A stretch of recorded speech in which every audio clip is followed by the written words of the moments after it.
All right. On today's episode, we are going to give you the tier list of the sales gurus on YouTube, right? I try to get as many of them in here as I can think of, try to get some of the top guys. I'm probably missing a couple people, but I try to really pack it in with a lot of people. We'll basically be judging them on this, right? All courses, all books, all that aside, how much value can you learn from these trainers for free on YouTube or podcasts or wherever you can listen to them, right? That's what we want to know. That's what we're going to rank. That's what we're going to base on. Number two, we are not considering any legal battles these people have had or any crimes they have committed. Okay. I don't totally care if these are the best people. I really care if they can teach you how to do sales very, very well. And the reason why I say that is this video is going to be on YouTube in perpetuity for the rest of mankind as long as YouTube is available. You could be watching this video in 2030 and somebody on this list could have a major lawsuit. We could find out something really evil about them. We don't know any of these people personally. So I don't want to be liable for that. I'm simply saying I'm not looking at whether or not they're a good person. I'm not looking at whether or not they donate to charity, but can they teach you how to be a better sales rep for free and how good of the training can you get for these people for free? That is what I am really checking for in this video. So without further ado, let's begin. The first person we are going to be ranking is Jordan Belfort. Jordan Belfort is by far probably the most notorious person on this list, right? He had the movie The Wolf of Wall Street come out that kind of talked about his upcoming as a sales professional and his eventual downfall and his redemption. Jordan Belfort goes before him, but here's the question: with all the hype around Jordan Belfort, is he a good trainer on YouTube? Does he give good free content? And the answer is yeah, he does. The straight line is kind of his own development, but it's not really a development. It's really something he kind of noticed and he kind of gave voice to a reality of sales is that all sales do follow a straight line, right? They all have a structure. And if you can figure out the structure, you can win the game to best kind of tailor the game to your experience, right? So you call this a straight line method, right? Because the quickest way from A to B is a straight line. Method really is really a method that I follow. I've been very straight line my whole career. Essentially, it's every sale begins with an introduction, discovery phase, a pitching phase, and asking for a sale and answer objection, a final close, and you move on from there. That's really the points on the line. The straight line is peanut butter and jelly. That's what it is. It's peanut butter and jelly, right? And for a lot of us, we can forget how crazy good the straight line is because there wasn't much like that before Jordan Belfort, I don't think. And now we have it and it's everywhere. But like imagine this. Imagine the first person to invent, peanut butter and jelly. We take it for granted, but that was probably a banger invention at the time. So I'm gonna put Jordan Belfort in Sage. He's got a lot of great advice. I would highly recommend him. Can't say that he isn't any good or anything like that. I think he's worth listening to. Next person on our list is Grant Cardone. When I first got into sales, I was obsessed with Grant Cardone. I would listen to everything Grant Cardone would say. I was very much a disciple of his. I read all of his books. I was saving up to take the Cardone University. And I'll be honest, I used a lot of his free like methodologies that you watch from videos of him putting together things. And it didn't work well for me. I'm just being transparent. For me, it didn't work that well. I think Grant Cardone is Grant Cardone, right? And so when he enters a room, people want to do business with him. He has built up so much momentum for himself that now, like he just by the sheer being of in a room and being a multi-million, 100 million, deca-millionaire, probably almost a billionaire at this point. Like people want to be around you. People want to do business with rich people. That's what they want to do, right? So, but like as far as sales training goes, as far as learning the game of sales, I mean, Grant is entertaining. He's a lot of things, but I gotta put him in meh. I think he can now kind of sort of, you know, coast on the fact that he is Grant Cardone. He doesn't really need anybody else's help, is really what I think. So I'm putting him in meh. Now, Jared Glant, his president of Cardone Enterprises, that guy is great. I'm putting him in great tier because I remember back in 2020 when I was listening to them a lot, and granted, I haven't listened to them a lot recently, so I can't speak to the recent stuff. But back in 2019, 2020, 2021, stuff was really good. Jared Grant always gave great advice. He always gave great insights. He always gave great kind of tactics, things of that nature. Really solid, good guy to listen to. I think is very appropriate that Grant put Jared Grant over his industry because Jared is really, really good. Not as well known as Grant, of course, but still super solid and definitely worth listening to, especially the older stuff. I'm gonna put him in great. I'm gonna put him in great. All right. Up next is Chris Dew. Chris Dew and the Future YouTube channel has got to be one of the all-time greatest channels of all time for sales. It has to be in it's a goated channel, and he's a goated trainer because the fact that they give you all this information for free is absolutely insane. It's really crazy. I've got to put them in absolutely goated, because it's just like it's like they give you so much in objection handling and frame control and controlling the sale and not just giving up when your price is challenged. It's a very challenger methodology. It's very easy to work with. There's a lot of role playing. There's a lot of content. There's a lot of volume. There's a lot for you to watch and for you to learn, especially if you're in like a marketing agency, brand building agency type thing. But even beyond that, I've used their stuff in B2B sales and commodity sales. It's really, really good stuff. So I would put Chris Dew, goated. Next up, Jeremy Miner. Jeremy Miner is the founder of Seventh Level. He's the creator of the NEPQ method of selling. Jeremy Miner is a fantastic trainer, and he's kind of everywhere. You know, I think of Jeremy Miner as kind of like the professor. When we watch Jeremy Miner teach, we are like kids in a university, and he is the professor giving us proper sales training. I think very highly of him. When it comes to Jeremy Miner, the question is he a goated or is he a sage? Right? Like, is he irrefutable in what he says, or is he like got some things that are not quite as good? Personally, I'm gonna put Jerry Miner in sage status, right? And some of you may feel like that's too low. He's definitely one of the goats. I don't feel that he is. I do feel that he sometimes majors on minors, and I know that's no pun intended based on his name. You know, like he says, and I've seen clips of him saying like, when you enter into a meeting and you say thank you, why are you thanking them? They're the ones with the problem. And the answer to that is I work in the South. We say thank you. It's a custom. It's expected of you to thank anybody for joining you. And it's always a custom to say thank you for having me. You just always thank each other. When you say he's very big on don't use the word follow up.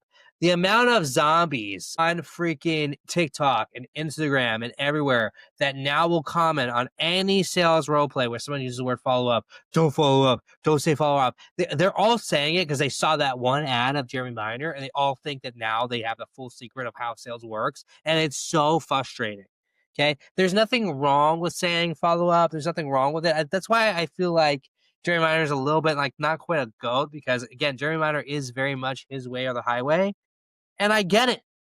Because if you made hundreds of millions of dollars selling the way he sells, and yeah, you have the right to kind of say my way or the highway. But just not everyone is going to be the same when it comes to that. You know, I just feel like that's not fair. I feel like I don't think NEPQ is going to work in every single environment. I don't know that it will work in every single one. I think there's elements of it that will, but I have to put him in Sage. I think he's just a little too close-minded to be, I think, a go, but still very worth your time. Ryan Serhant. Ryan Serhant is my dream podcast guest. I love Ryan Serhant. I watch all of his Owning Manhattan episodes on Netflix. I went back in 2020, 2019. Again, he was someone I watched all of his videos religiously. Really look up to him. I think he's a great guy. I think he's a great role model. I think that if you emulate that professionalism and that energy and that charisma that he has, I think that can take you very far. But the thing about Ryan Serhant is he doesn't really, and I think this is probably true for maybe real estate in general. I've never sold real estate, so I can't say. but I almost feel like the word tracks aren't as important as the confidence and the energy and the professionalism. Like having a really good like word track isn't really the thing, I would imagine.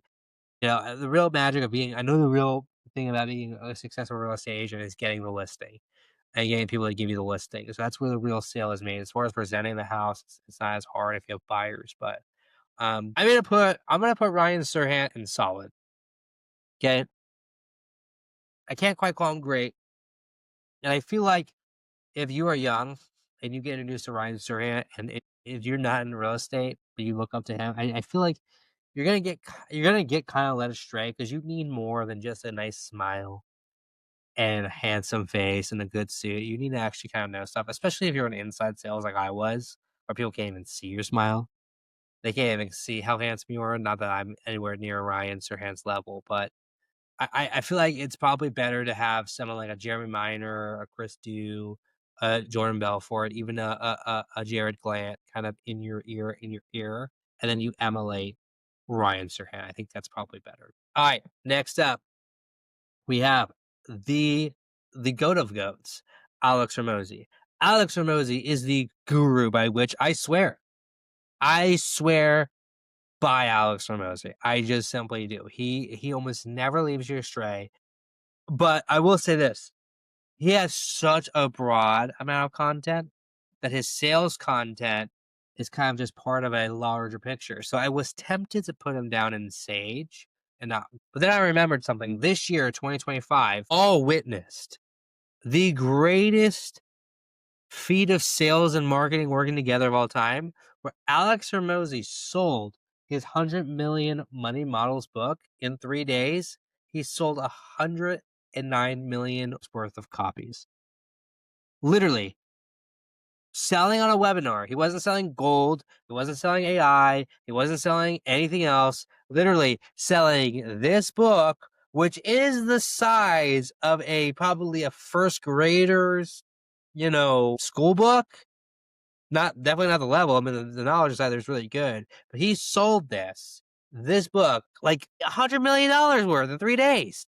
We saw that. We have never seen anybody else on this list do that. We know that they have. We've heard of their feats. We know they're successful. Ryan Serhant might be a bit of an exception because he sells houses and it's all on TV. But some of that is TV. Some of that you miss some of the magic of that. You gotta put Alex in goated. He has to be goated. Yes, is his YouTube channel about more than just sales? 100%. But you can't tell me he's not the GOAT. He's the only person we know who has that proof on that scale of what he can do. Absolute golden. Goated. All right. I don't want to botch his name.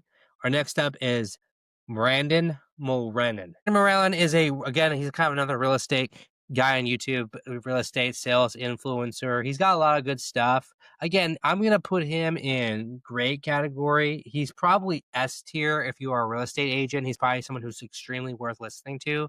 But again, as far as applying all of his stuff, I just don't know that you can really apply everything that he says kind of across the board in markets. But if you're in real estate, like this is a guy that you definitely should be listening to, and you probably already are.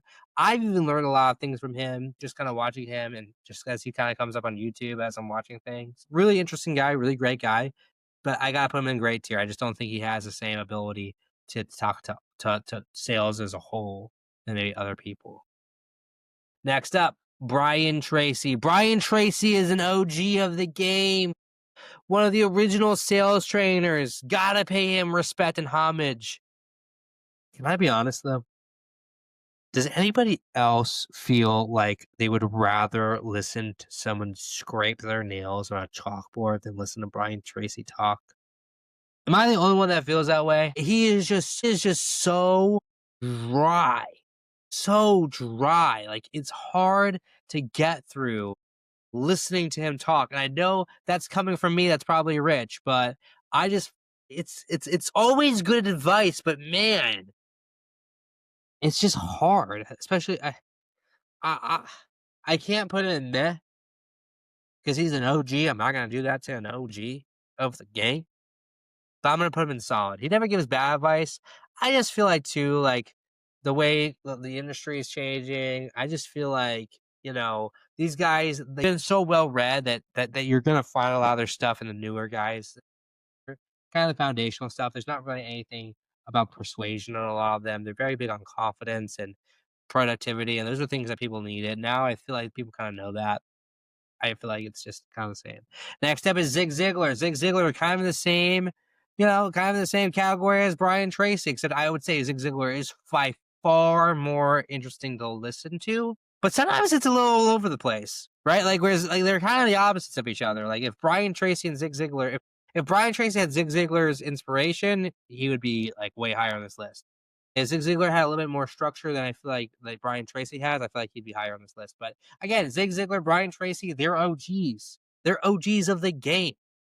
You know, they walked so guys like Jordan Belfort and Jeremy Minor and Alex Simone could run. Now, without them, we don't have sales training. I'm gonna have to put respect on my boy Zig Ziglar. I'm gonna have to put him in the solid. Again, these are your grandparents, right? The solid tier is basically the family, right? You got Grandpa Ziegler on one side, Grandpa Tracy on the other, and then you got your big brother Ryan, that you look up to, that you want to be like. He's there. It's all one big happy family. Next up is Kyla Hughes. Kyla Hughes she's a sales trainer kind of specifically for women. She really focuses on women. I find most of her stuff on Instagram. There's not enough women sales trainer out there. I feel like I'll say this personally. Most of my personal mentors, nameless people who have been coworkers of mine, who have adopted me, who have helped me train in sales, they've been the best trainers for me specifically. We need more women in sales training. We need it. We need more women to help people learn. And I don't think it's because women are more empathetic or anything like that. I just think that they're natural born closers a lot of times. I've had sales women who have taught me to be more empathetic, and I've had sales women who have told me to stop being a little bitch and start closing some deals. I've had both ends of the spectrum, and it's just I don't know. I don't know why there's not more women. I want to include more women. There's just not. With that said, Kayla really focuses on the female demographic, right? If I had to like kind of say her style, I mean, she's kind of like pink NEPQ, right? There's not really much you're gonna learn from her that you're not gonna learn from Jeremy. And I feel like most guys are gonna like they're gonna gravitate towards Jeremy probably anyway, and she really has done a good job of putting herself into the female category. With that said, the kind of the risk of that is you kind of sacrifice the niche of men because you go all in on women, right? And so if you pick that niche, it's fine. But then I'm not gonna feel bad saying I kind of think you're men. It's not for me. Like you've kind of already made a decision that like you're gonna really target women, and you're okay with that, and that's fine. I don't know that that's necessary. I find that I've learned a lot from women. I don't know that that's really the most necessary move. But again, I think she's good. I think she has good things to say. I just think again, it's NEPQ. If you're watching Jeremy, you're probably gonna there's not gonna be as much need to listen to Kayla. And if you listen to Kayla, you're probably not gonna have as much need for Jeremy. It's probably they kind of cancel each other out. He's NEPQ blue, she's NEPQ pink.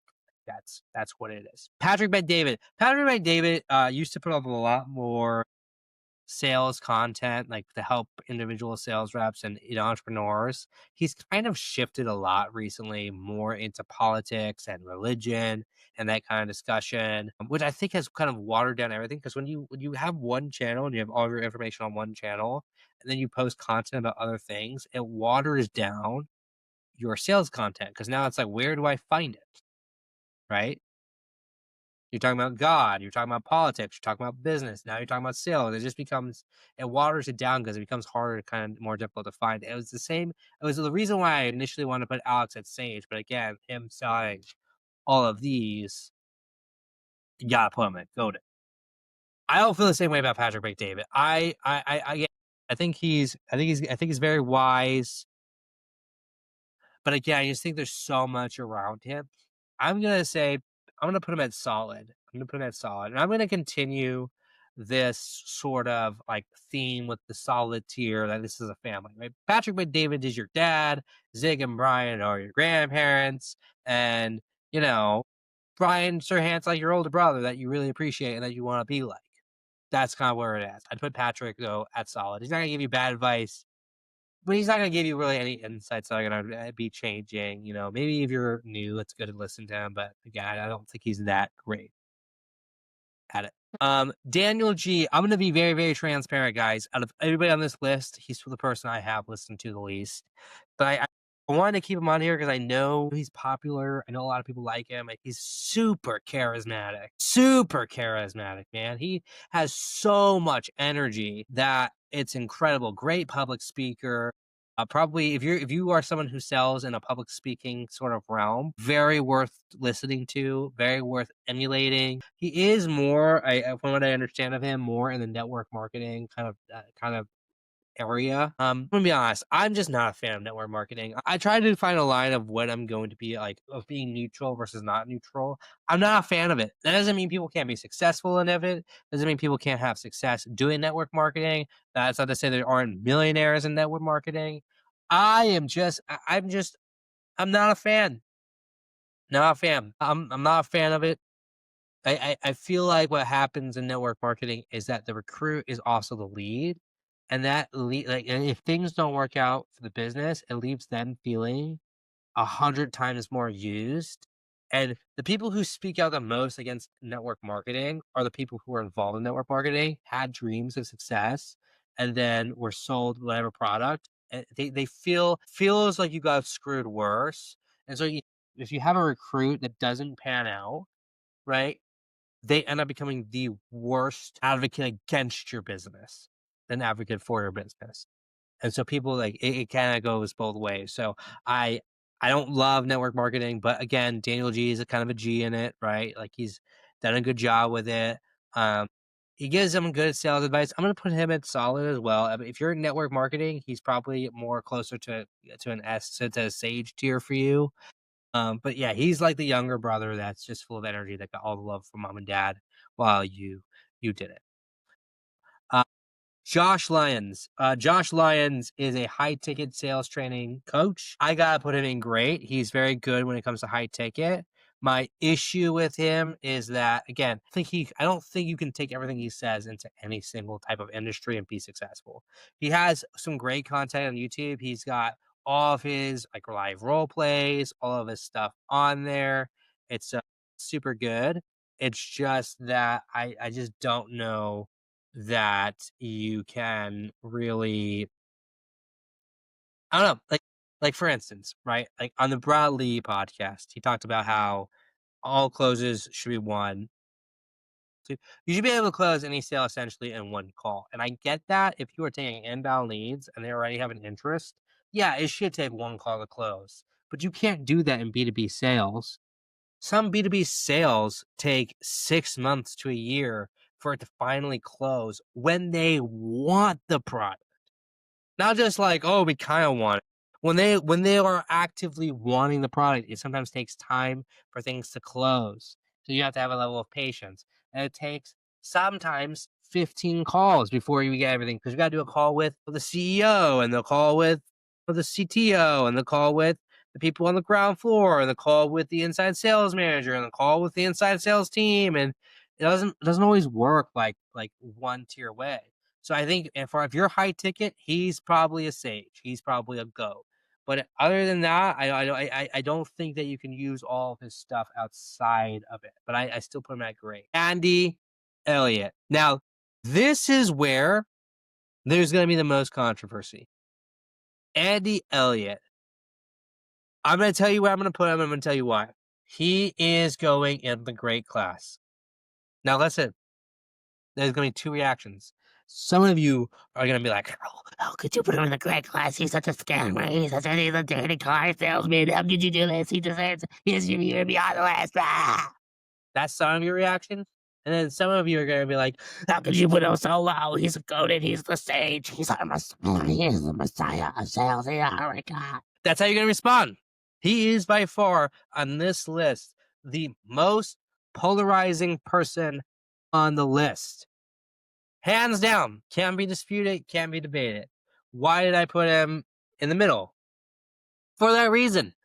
He really is great when it comes to car sales, The only problem is I hate what it takes to be good at car sales. Like, I really do. I've never sold a car, but I watch it. It's such pressure. It's such high tactics. It's so much pushing, but it makes sense because all you need for them to do is just sign the financing and sign the documents, and then the car is theirs. Then you don't really have to deal with them again for another 2 years until they come back to customer service. That's not your problem anymore, right? So you gotta kind of be pressuring. But I hate that form of selling because it's reasons like sales tactics like that is the reason Carvana exists. People would rather buy cars through e-commerce than go deal with a salesperson who's going to pressure them into buying something. But you have to pressure them to get the sale done. So it's just this cycle of crap. That's why car industry is so hard. But you can't say Andy Elliott's not great. Also, out of anybody on this list, anybody we mentioned on this list, if you went to your mom, your dad, whomever, right, and you asked them, if you presented the list as it is now, you said, hey, pick on this list someone that you know, I guarantee you that they know Jordan Belfort, they know Ryan Serhant, and they probably know Andy Elliott. Not for good reasons. They probably know, but they probably saw videos of Andy Elliott talking about how it's either a six pack or you're fired, yada, yada, yada. And people reacted to it.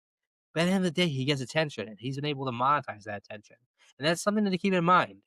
You can't discount the success that he's had. But do I love his selling style? No.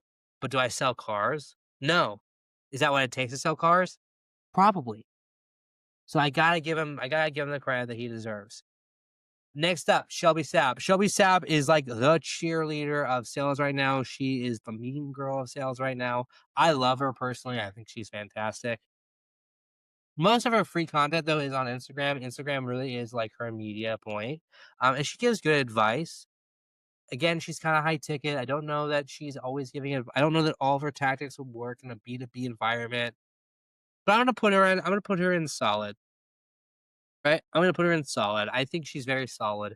Again, she's someone who really tries to sell her coaching mostly to women. And again, ladies, listen, the men need the help. Men need help. We need help too. You know, there's probably a niche there for women because you can be a leader and an alpha woman, but I don't know. I'll learn stuff from women. I respect women. I think we need more women in sales and sales training in general. Matthew Ryder. Matthew Ryder is probably not as it's shocking to me that Matthew Ryder is not more well known. He is goaded. Goaded. For those who know. Like real He's one of those guys. He's one of those guys where ball knowledge is ball knowledge, right? He is one of the best trainers on YouTube. Doesn't have a big following, like really one of the best. His objection handling system is the best by far. Can work in any field or industry. Can work in any environment. It is the best objection handling I have ever seen ever. I use it. I swear by it. It works. It works. It's really good, and what I like about Matthew Ryder is he's a respecter of styles. He understands that, like, again, it's not just one way of doing things, right? Again, a lot of you guys can look at Andy Elliott and say, and he's too smash, but that might be what that industry requires. And some people can look at, maybe a Jeremy Minor and say, oh, he's so nice and so this and so this. Well, maybe that's because you're timid. And so his selling style really speaks to you because you're a timid guy and it really kind of works for very timid people to get them to make a decision. But that doesn't always work on hard ass people who just want to answer now. Right? And Matthew Ryder is kind of a respect of that and understander of that. He's kind of like the most understanding, very Bruce Lee like when it comes to sales training. He is our Bruce Lee. He is. He is the Bruce Lee of sales training. Very good. Very worth a listen to. His free content is incredible. Very worth a listen. So I gotta put him in GOAT it. And then last but not least, Brad Lea. I love Brad Lea. I love Brad Lea. But he kind of suffers from the same thing I mentioned with Patrick Bet-David. It's like his sales training is so like minuscule as to what he can really offer to the table. Like he's one of the best. Brad Lea, if he did a car sales training, he would go absolutely insane. He's one of the best salespeople on the planet. He's also not that hardcore. But again, like like he's also kind of getting into politics and religion and these discussions, and that's fine. But when you have that as part of your brand, when it waters down the sales content. And number two, I don't think his sales methodology is kind of just straight line. It's kind of just straight line with his own personality. His personality is so cool that it works. But I don't. When I look at everybody else on the board and everyone else on the board right now, I don't know. Bradley is one of the more entertaining guys. But for sales, again, and I'm not gonna. Here's what I'm not gonna do. I'm not gonna count his podcast as him selling sales when he's talking to other people. He's had Jeremy Miner on the podcast. He's had Josh Lyons on the podcast. He's had Andy Elliott on the podcast. That doesn't count because that's not you. That's them. I'm gonna put him in there. I like him personally. I listen to him. But do I think like this is somebody that you need to be like seeking out for sales training? Not with everybody else that we have on the board. I'd put him in the meh category. So there's your list. There's your list of everything that we have. I probably missed recording everyone that's on there. So yeah, that's everything.